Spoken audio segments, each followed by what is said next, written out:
So we're going to talk a little bit about ancient Greece as by way of reintroducing to you Socrates, Plato and Aristotle, and then we're going to have a little bit of a read of one of Plato's dialogues.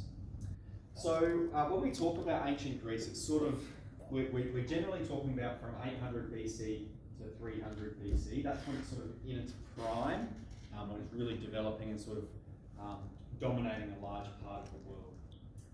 And it's not like it's one country, okay? It's not even sort of like one alliance of people. It's a bunch of cities living in the same area. So who can tell me one of the Greek city-states? Athens. Athens, very good. What's another one? Sparta. Sparta, very good. Is there another one that we can think of? Athens and Sparta, I expected you guys to get. What's another one? So we have places like Corinth. Okay, who's heard of Corinth before? Yep, that's in the Bible. Corinthians, they're the people that live in Corinth. Megara. Who's heard of Marathon? Okay, you know what a marathon run is. Marathon, 42 kilometres from Athens. Okay, so we have these city-states, and like I said, they're fighting with each other. They're not always on the same team. They're often like fighting against each other, one another. And what they're fighting about is mainly territory. You know, that part of land over there, that's ours. We want that piece of land. And it's really interesting how they used to fight one another, because they didn't exactly have armies. Okay, they just had farmers who wanted to defend their land, and they belonged to a certain city-state, and so they didn't have trained armies. Sparta did, but none of the others did. So Sparta, very dominant, very powerful. And what they would do is they have what was called a phalanx. All right, can anyone describe what a phalanx is to me? It's like a lot of blokes with shields lined up. That's right. It's a shield wall, and you generally have it a few rows deep, and they have these big long spears pointing out. It's a sort of impenetrable wall, is what it's supposed to be. And it's very effective against other armies that don't use the phalanx strategy, but generally within the Greek city-states, they all use the phalanx strategy. And what they would do, like, generally your battle could be between 30 men, okay, 30 men versus another 30, or it could be up to sort of 3,000 men, depending on the size of the city-state and the territory that's being disputed.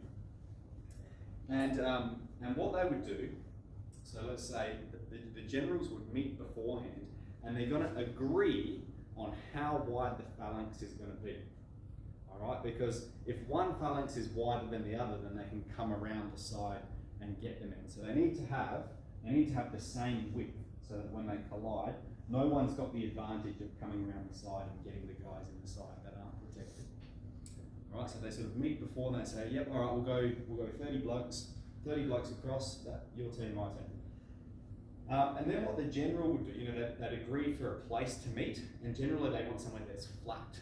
All right, so this is amazing how they used to be very democratic about how they're going to conduct their battle. It's going to be a flat place, because if you're in a phalanx, you need to be nice and tight and close together. And any rocks that are going to get in the way, they're going to disrupt the phalanx. You need to be united, close together. So it's flat, sort of soft, grassy land. And they agree for a time as well. So they've got everything set in place so that they know, the generals know when they need to start drinking. All right, because a bit of liquid courage used to help out a little bit, so they thought it. So what they would do, the generals they don't want to get them wasted. They don't want to get them so drunk that they can't hold up their spear, but they want to give them just enough so that they're sort of buzzing. All right, and one day when you start to drink alcohol, you'll maybe experience this effect, where I've heard it described as the stage in your drinking where you're at the pub and someone says, "Could you pass the peanuts?" And you say, "Oh yeah." So you're sort of a bit excited, a bit, you feel like you can take on the world, that sort of that buzz, that liquid courage. And so that's what the generals would do. They'd get their men to drink wine right up until they were sort of at that point, and then they'd march to the battlefield. And like, let's say, we've got this battle between 300 blokes against another 300 blokes, okay? or thereabouts, roughly equal. Generally, bigger armies won because size was enough to justify winning. But the other thing is, not everyone died when they had a battle, because these are farmers, you know, they're not that invested in a territory. They sort of really would prefer their own existence rather than death. And so, like, on average, you expect probably 15% of the losing army to die. 15% of the losing army would die. So that's not too many. Most of them survive. Anyway, what happens? So these guys sort of clash, they get together, they're fighting, and what you want to do is you want to try and take out one of the guys, okay? Because if you take one of them out, right, all of a sudden there's this gap, and this guy's vulnerable, and so is this guy. They're both vulnerable. And so what would happen is that meeting, probably nothing had happened for a long time. They're just sort of bashing together and trying to get each other. 15 minutes, nothing's happening. And then one person goes, another person goes. It's like a domino effect. And so there's this sort of, you can see this wave where the phalanx has failed. And what that means is you've lost. You've lost the battle. And the guys at the back are basically the ones who call it. All right? And what would happen is they would drop their shield and their spear, and they would run. They would run. And if the back row starts running, then the guys in the middle notice that the back row's gone, they're going to start running as well. And so would the front. And these guys would pursue, but generally they would let them get away. You know, that they have won the battle, and so they've owned the right to the territory. That's how they solve these territorial disputes.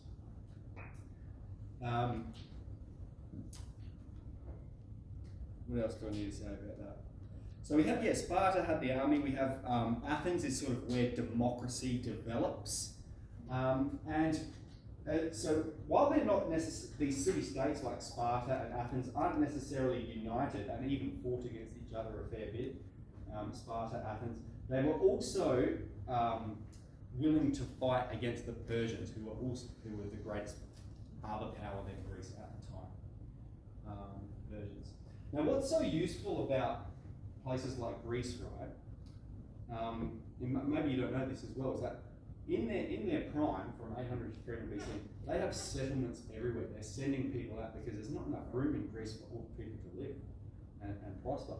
And so they have settlements as far as in the Ukraine, Sebastopol, on the edge of the Black Sea, which is a long way from Greece. They would send parties out everywhere, and you can look at ancient maps of where the Greeks went and established settlements. So we have settlements. So groups of people living together. Now, what's so fantastic about that? Compare that with a hunter-gatherer tribe. Okay, we have a group of people in Greece, and prior to that, you can think of Mesopotamia as the most ancient civilization.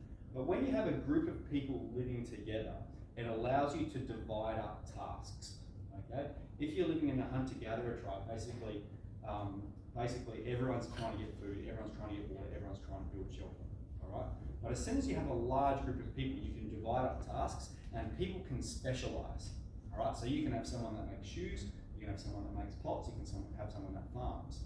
All right. And we see that today in our world. Like, we look at how much our tasks are divided up and how much people hyper specialize. You have doctors for toes. You know, like that's how hyper specialized people become. Anyway, what it allows is for art and philosophy to flourish. So it's in the Greek world where they have large groups of people living together in what we call a polis. Okay, that's where we get our word for politics from. Polis means city-state. So it's a city and the sort of surrounding farmlands and territories that subscribe to that city-state. All right, so it's there that we get where Socrates is sort of operating around the 500 BC mark, a little after. And Socrates did not write anything down. Okay, he didn't write anything. He was a soldier. He did fight for Athens. He didn't write anything down. The only way we know about him is because of Plato. And so some of the questions are, when we read what Plato wrote, are we reading what Socrates actually said, or are we reading what Plato thought? You know, is Socrates just a mouthpiece for Plato, someone that was well known during the time? And Plato said, if I write him and I can put him writing, saying my ideas, it'll make it look like they've got more authority. And then who was Plato's student? Aristotle. And who did Aristotle tutor? What do you think of? Alexander the Great. And where was he from? Greece, but yeah, Macedonia. And Macedonia, like if you'd said to Socrates, Macedonia is going to king from Macedonia is going to conquer the sort of known world at the time, they would have laughed at you. Like Macedonia is like this. If you look at the map of Greece, Macedonia is like off out in the middle of off way away from Greece, and it's like small and sort of unheard of and unspoken of. A bit like maybe Mount Gambier is to Adelaide. Okay. So we've got Socrates, Plato, Aristotle. Alright, so we're going to read a little bit of, Plato's got lots of dialogues, and the one we're going to read today is, we're not going to read the whole thing, just a little bit of it, Euthyphro. It's called the Euthyphro, and it's a dialogue between Socrates and a guy called Euthyphro, who's like a judge or he's an arbitrator for the state. And we're going to read a little bit of it. And it's one of the shorter dialogues, so I have included the whole thing, and I do encourage you to read it at some point, so you can have read some and have an exposure to how the dialogues work. But it's very simple to read, and then we'll have a little bit of a discussion about the point of the dialogue. So I've emailed it to you. If we can open up our laptops and we'll read through it together.